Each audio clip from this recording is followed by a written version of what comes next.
ॐ गजाननं भूतगणादिसेवितं कपीतजम्बूफलचारुभक्षणम् उमासुतं शोकविनाशकारकं नमामि विघ्नेश्वरपादपङ्कजम्। कृष्णाय वासुदेवाय हरिये परमात्मने प्रणतः क्लेशनाशाय गोविंदाय नमो नमः। ओम श्री महापुरुष देवाय नमः। ओम श्री गुरुदेवाय नमः। ओम आनंद स्वरूप भगवान की जय। ओम शांति स्वरूप भगवान की जय। हमारा चिंतन गीता अध्याय 7 श्लोक 3 पर चल रहा है। मनुष्यानां सहस्रेषु कश्चित् यतति सिद्धये। श्लोक 3 के पहले और दूसरे चरण पे हमारा चिंतन चल रहा है।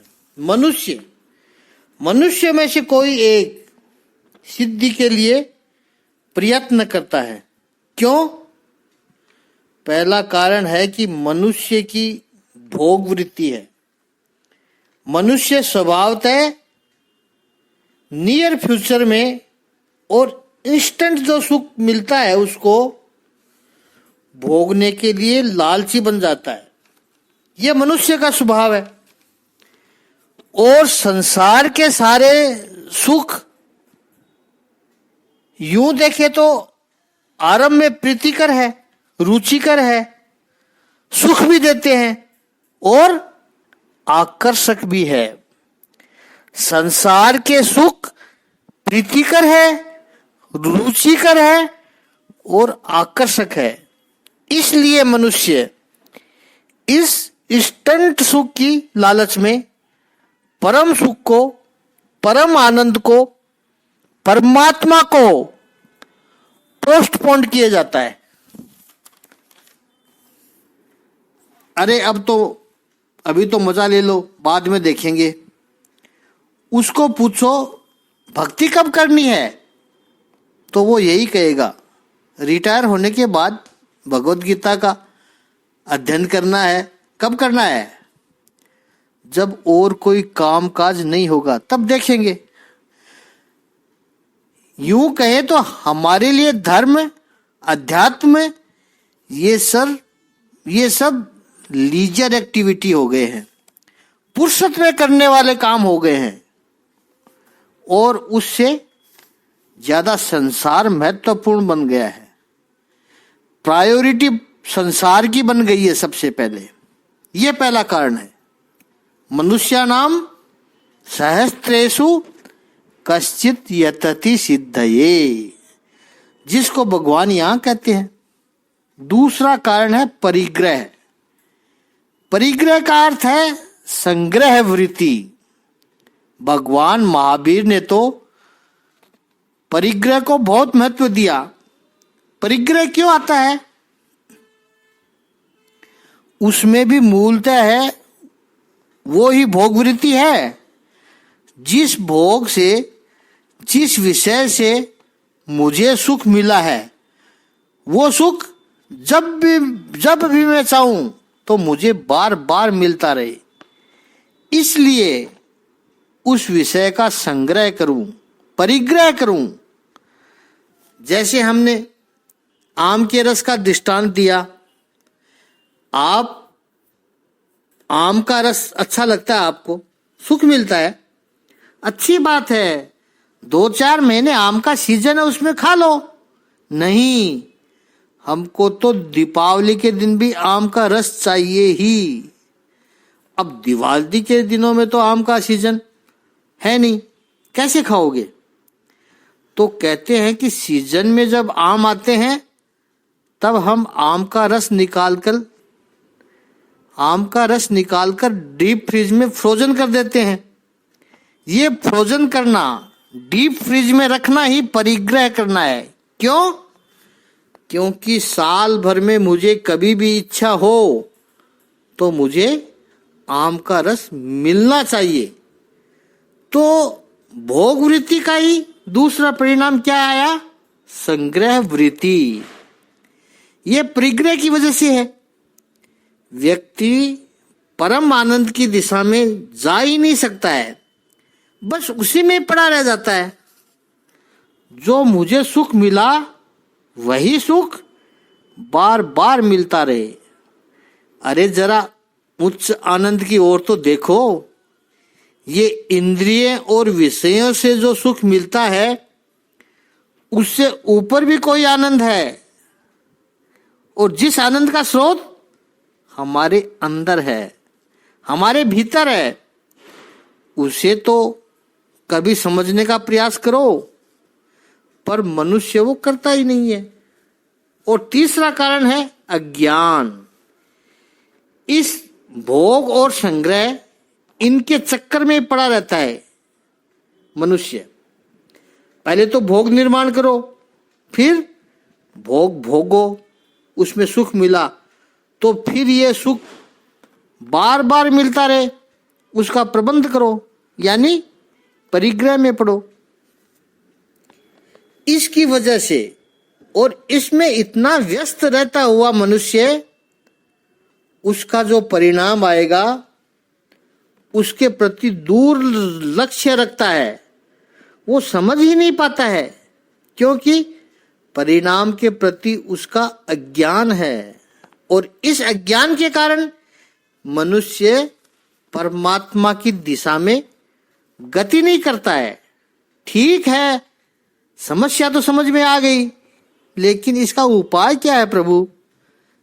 प्रभु कह रहे उपाय है कि इससे पहले तो, सबसे पहले तो निश्चय कर लीजिए कि परम तत्व जो है वो कर्मजन्य नहीं है। परम तत्व कर्मजन्य नहीं है। गौर से सुनना आप। ये परमजन्य परम आनंद, परम तत्व जो है वो कर्मजन्य नहीं है।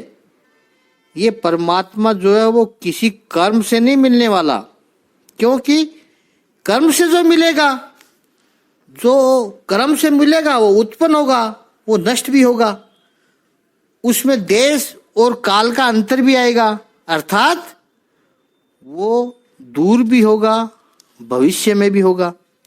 अभी कर्म करो, फल भविष्य में आएगा, ऐसा भी होगा उसमें। जबकि परमात्मा न दूर है, देश और काल दोनों दृष्टि से हमारे बहुत नजदीक है। ऐसा नहीं है कि मुंबई में परमात्मा नहीं है और वृंदावन में है, ऐसा नहीं है। वो सर्वत्र है और किसी भी काल में उसकी कोई दूरी नहीं है। अभी है, इंस्टेंट है, अभी नहीं है, भविष्य में मिलेगा, ऐसा भी नहीं है। परमात्मा अभी है, यहां है। इस बात को पहले समझने का प्रयास किया था हमने। सर्वत्र है प्रभु। एक और बात यहां भगवान कहते हैं कि मनुष्याणाम सहस्त्रेषु कस्यचित यतति सिद्धये। हजारों में कोई एक मनुष्य सिद्धि के लिए प्रयास करता है। क्यों? इसका भी एक कारण है। परमात्मा जो कठिन है, वो कठिनाई परमात्मा की ओर से नहीं है, हमारी ओर से है। प्रभु के द्वार तो निरंतर खुले हुए हैं। प्रभु तो मानो बाएं फैलाए खड़ा है, आजा रे आजा, हे पुत्र, हे जीवात्मा, मैं तुझे आलिंगन देने के लिए तैयार खड़ा हूं। लेकिन मनुष्य ही आगे बढ़ता नहीं है। प्रभु के द्वार तो खुले हुए हैं, लेकिन मनुष्य ही प्रवेश नहीं करता है। परमात्मा तो एक टक लगाए बैठा है हमारे सामने कि मिल जाए किसी तरह आंखें मेरी, इससे संबंध जागृत हो जाए, लेकिन ये मनुष्य ही आंखें बंद करके बैठा है। ये कैसे होगा? बार बार ये प्रश्न उठता है, क्यों ऐसा मनुष्य करता है? तो मन की बीमारी है, कि जो है उसको वो भूल जाता है और जो नहीं है उसके पीछे दौड़ने लग जाता है। ऐसा हम सबके जीवन में होता है। जो उपलब्ध है, जो सहज है, जो प्राप्त है, जो मिला हुआ है, पता नहीं क्यों उसमें मन रस खो देता है और जो नहीं मिला है उसकी आस लगाए बैठा है मन। ये मन का स्वभाव है। मुंह में, दांतों में कोई प्रॉब्लम ना हो तो उनकी तरफ आपका ध्यान ही नहीं जाएगा, लेकिन उनमें से यदि एक दांत हिलता है, दर्द करता होगा, तो फिर आपकी जीभ बार बार उसी दांत पर जाएगी। ऐसा ही स्वभाव है मन का। सारे दांत ठीक थे तो कभी दांत का ख्याल नहीं किया। अब जब दांत दर्द कर रहा है तो मन बार बार वही जा रहा है। मन के इस स्वभाव को समझो, मन की इस वृत्ति को समझे। महापुरुषों ने दृष्टांत देते हुए कहा कि मछली जो सागर में है, सरोवर में है, तो मछली बाकी सब चीजें ढूंढती है एक पानी को छोड़कर। मछली न कभी पानी को ढूंढती है और न कभी पानी की इच्छा रखती है। क्यों? क्योंकि पानी उसे सहज उपलब्ध है। तो मछली के लिए पानी का मूल्य नहीं है, मछली के लिए पानी का महत्व ही नहीं है। एक कहानी से समझे इसको। झरना बह रहा था और दो लड़के उस झरने में पैर को डुबा करके बातें कर रहे थे कि पानी कितना अच्छा है, ओहो पानी में कितना आनंद है, कितना शीतल है, ये शुद्ध पानी पीते हैं तो कितनी तृप्ति मिलती है। पानी के बारे में बातें हो रही थी, पानी की प्रशंसा हो रही थी।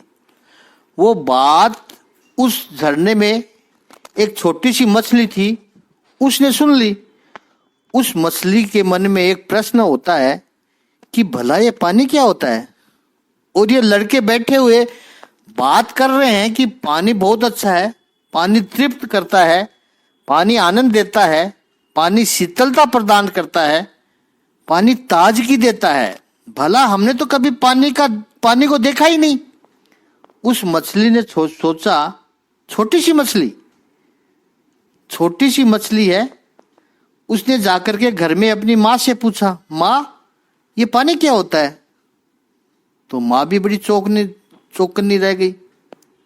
कमाल के प्रश्न पूछती हो तुम, पता नहीं कहाँ कहाँ से लेके आती हो, हमने तो जीवन में उसके बारे में सोचा ही नहीं कभी। उस छोटी सी मछली ने तय किया कि मैं समझना चाहती हूं। यदि वो दो लड़के बात कर रहे थे कि पानी अच्छा है, तो पूरा जीवन हमारा बिना पानी को समझे हुए चला जाएगा। मूर्ख जन्म कमायो। माँ ने कहा, मुझे तो पता नहीं है, तेरे पापा से पूछ। तो उस छोटी सी मछली ने जाकर अपने पापा मछली से पूछा। पापा कहता है मुझे भी पता नहीं है। तो उसने बिरादरी वालों से पूछा। उन्होंने कहा, ऐसा प्रश्न पूछने वाली बिरादरी में पहली तू ही है, तू ही निकली है ऐसी। पहले तो कभी हमने इस बारे में सोचा भी नहीं था कि पानी क्या होता है। अब ये सब तू कहाँ कहाँ से सुनकर आती हो ऐसे प्रश्न। जब उनको उस प्रश्न का जवाब नहीं है तो वो उसी के ऊपर चढ़ पड़ते हैं। उस छोटी सी मछली ने तय किया और पक्का तय कर लिया कि मुझे पानी के बारे में जानना ही है। तो किसी ने उसे बताया कि इस झरने के साथ तू बहती हुई जा, नदी जाएगी, आगे जाके नदी मिलेगी, वहां ये पानी खत्म हो जाएगा, वहां कुछ मछलियां हैं, शायद वे कुछ बता दे तेरे को। निकल पड़ी वो छोटी सी मछली झरने के साथ बहती हुई। झरना नदी में जाकर मिला। नदी में उसने बड़ी मछलियां देखी। उनसे पूछा कि ये पानी क्या होता है।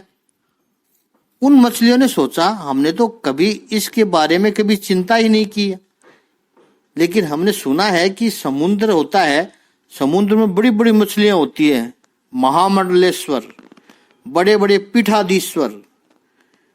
अच्छा हाँ, उनसे जाकर के पूछ, बता देंगे वो पानी क्या होता है। नदी के साथ बहती हुई ये छोटी सी मछली उस समुद्र में गई। पहले तो उसको अजीब लगा, वो तो मीठे पानी में रहती थी, समुद्र का पानी तो खारा होता है। उसको जलन हुई। बड़ी मुश्किल से अपनी वेदना को उसने संभाला, सहन किया। बड़ी मछली को देखकर प्रणाम किया, सावधान सी हो गई, कहीं कोई गलती होगी तो मुझे खा न जाए। मछली प्रणाम किया और पूछा कि पानी क्या होता है। अब वो जो समुद्र में मछली थी वो ज्ञानी मछली थी और वो जानती भी थी कि ऐसा उपदेश कैसे दिया जा सकता है। उसने कहा, मैं शब्दों से तो नहीं बता पाऊंगी कि पानी क्या है, लेकिन एक काम कर, इस समुद्र में जो तू है, उस समुद्र में तरंगे आती है, उस तरंगे के साथ तू बहती हुई जब जा, बस तेरे भाग्य में लिखा होगा तो पता चल जाएगा कि पानी क्या है। और यदि भाग्य में नहीं लिखा होगा तो फिर यह भी संभव है कि वो पानी क्या है, उसके अभाव का अनुभव करते हुए तेरे प्राण भी चले जाएं। हो तैयार इसके लिए? उसने कहा, हाँ तैयार हूं, लेकिन मुझे समझना है कि पानी क्या है। छोटी सी मछली तरंगों के साथ किनारे पर आई, तट पर आई, और जैसे ही वो समुद्र की तरंग तट के ऊपर आई, मछली को तट पर छोड़कर तरंग वापस चली गई, पीछे चली गई। जैसे ही बिना पानी के मछली तड़फने लगी, कूदने लगी। ये क्या हो रहा है? सांस नहीं ले पा रही थी, अब उसे ऑक्सीजन नहीं मिल रहा था। 10-15 सेकंड ही हुआ, 10-15 सेकंड में वहां एक समुद्र का दूसरा तरंग आया और मछली को पानी मिल गया। ओहो हो, उस छोटी मछली को इतना सुकून मिला, इतनी शांति मिली, इतनी प्रसन्नता मिली। जीवन में पहली बार उस मछली को पता चला कि पानी क्या होता है। बड़ी भाग्यशाली थी वो मछली। 10-15 सेकंड के लिए भी तो वो पानी के बिना रही। वो जो तरफ हुई उसकी, मर जाऊंगा ऐसा लगा, उतने में दूसरा तरंग आ गया। तब अनुभव हुआ कि पानी क्या होता है। जल जीवन है। मनुष्य के रूप में हम इतने भी भाग्यशाली नहीं हैं कि 10-15 सेकंड के लिए भी परम तत्व का अभाव का अनुभव करें। ईश्वर चारों तरफ है, अत्र तत्र सर्वत्र व्याप्त है, और परमात्मा के इस विराट समुद्र में, परमात्मा की इस अनंत उपस्थिति में हम सब हैं। हमारा जीवन उसी से ही चल रहा है। अब जब हम महापुरुषों से सुनते हैं, शास्त्रों से सुनते हैं कि परमात्मा के बिना जीवन में आनंद नहीं है, परम तत्व की प्राप्ति करनी चाहिए, तो कुछ मछलियों को मनुष्य नाम सहस्त्रेषु कश्चित है, कोई एक विरला ऐसा हो जिसको ये जिज्ञासा हो, क्या है परमात्मा, कहाँ मिलेंगे वो मुझे, खोजने का प्रयास करता है। अधिकतर मनुष्य इस दिशा में चलते नहीं है। क्यों? क्योंकि प्रभु का अभाव ही महसूस नहीं होता है उन्हें, अनुपस्थिति का अनुभव होता ही नहीं है। बहुत सीधे सरल शब्दों में कहें तो प्यास तो पानी की महिमा है। प्यास होगी तब पानी की महिमा है, तब पानी का मूल्य है। भूख हो तो भोजन का मूल्य है। हर आधा घंटे में आपका सेवक आकर पानी का गिलास दे जाए, हर 2 घंटे में आपके सामने कुछ न कुछ खाने को मिलता रहे, फिर भूख प्यास का अनुभव ही नहीं होगा, तो वो भला जल की, अन्न की महिमा को क्या समझेगा। परमात्मा निरंतर है, तो मन का स्वभाव है नेगेटिव की ओर जाना। परमात्मा इज सो मच पॉजिटिव, परमात्मा इज सो मच अबंडेंस। प्रभु को यदि ढूंढना होगा, ये मनुष्याणाम सहस्तेषु कस्यचित यतति सिद्धये। वो एक मनुष्य है, वो क्या करता है, मन छलता है तो उस मन की छलना को समझ लेता है। वो मन के स्वभाव से विपरीत चलता है। मन का जो स्वभाव है नेगेटिव में जाता है, और ये हजारों में कोई एक विरला पॉजिटिव की ओर चलता है। जो नजदीक है, जो समीप है, जो अपना है, जो सराबोर है, उसे समझने का प्रयास करता है। तो उसके दो ही रास्ते हैं, उन दो रास्तों का हम कल चिंतन करेंगे। ओम श्री सच्चिदानंद भगवान की जय। ओम श्री आनंद कंद भगवान की जय।